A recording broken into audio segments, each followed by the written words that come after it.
سن 2 ہجری۔ ناظرین، مدینہ میں اسلام تیزی سے پھیلنے لگا اور مسلمانوں کی چھوٹی سی باقاعدہ ریاست قائم ہو گئی۔ یہ بات قریش کے لیے ناقابل برداشت تھی۔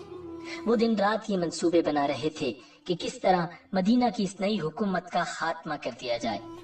بالآخر انہوں نے مسلمانوں کے ساتھ حتمی جنگ کرنے کا فیصلہ کیا اور اس جنگ کے لیے مال و اسباب جمع کرنے کی خاطر ایک تجارتی قافلہ ابو سفیان کی سربراہی میں شام کی طرف روانہ کیا۔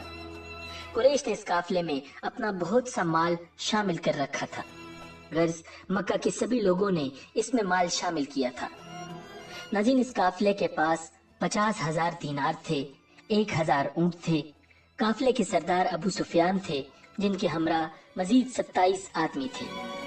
نبی اکرم صلی اللہ علیہ وسلم کو جب قریش کے اس تجارتی قافلے کا علم ہوا تو آپ صلی اللہ علیہ وسلم صحابہ کی ایک جماعت کو ساتھ لے کر اس قافلے کو روکنے کی غرض سے گئے۔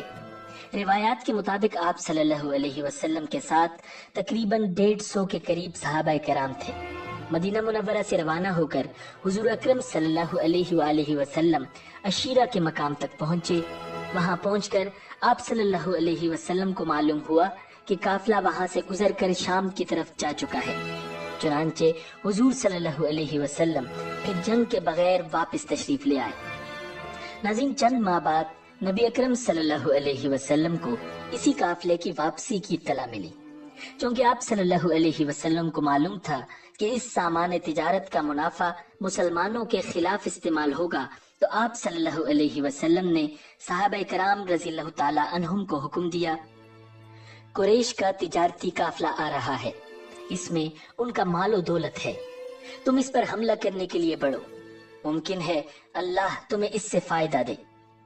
ناظرین، ادھر اس قافلے کے سردار ابو سفیان تھے، یہ قریش کے بھی سردار تھے۔